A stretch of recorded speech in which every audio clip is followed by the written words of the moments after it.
Hey guys, so I'm going to do another tutorial today. This one's actually a serious tutorial, unlike the last one, and it's something that I never saw a tutorial for, and I kind of just figured it out along my way, so I thought that people that are looking for something like this might find it helpful.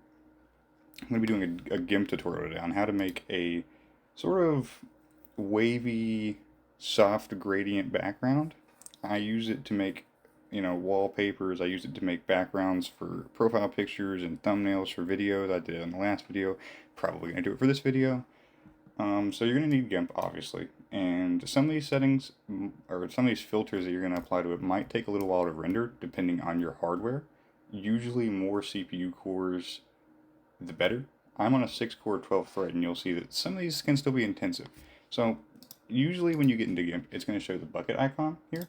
You can right click that and go to gradient, or you can just press G, I think. Yep, G. And these two colors are going to be what your gradient's going to be. So you're going to go here, you're going to make a canvas size, whatever you want. It's going to be the background color first and foremost. That doesn't matter what it starts as. So pick the two colors that you want. You can click there, do all that. And then you're just going to take it and you're just going to drag a line across that. Now, depending on how far these lines are stretched or where their position is where the gradient's going to be, you can kind of adjust it to your liking. I'm going to put it right about there because that looks pretty even across the board in my personal opinion. Depending on the shades of the color and how bright they are compared to each other, you might have to adjust this, differently to make it look even. Or if you don't want it even, you can do it any other way. You're going to press enter. That's, it's going to render quick.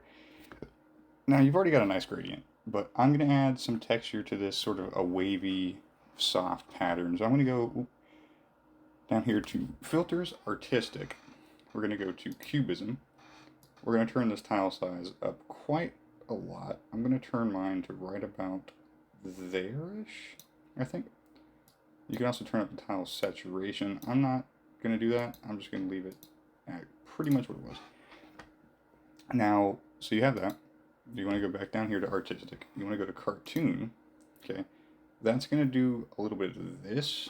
Now you want to, if there's some really black spots, you probably want to turn that down just a little bit so you don't end up with black spots when you do this next filter, which you're going to go back down here to this, and you're going to go to Wheelify. Now, as you'll see, it doesn't look that good right now, but if you turn the mask radius way up, and you give it a second, you'll see that all the black kind of melts in as almost a shadowy thing.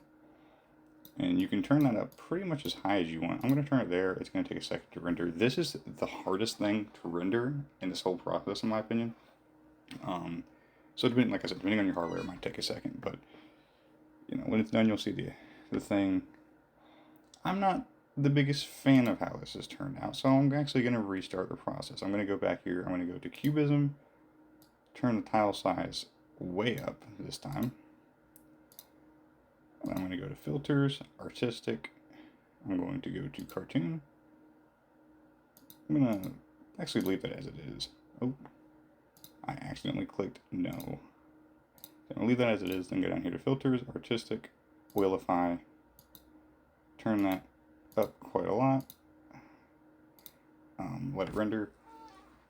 Now, if you end up with black spots like this after you render it, you just keep doing Oilify over and over again until it looks seamless. Like this doesn't look seamless right now. So I'm going to do it again. And I've had to do this a couple times depending on how bad the problem is.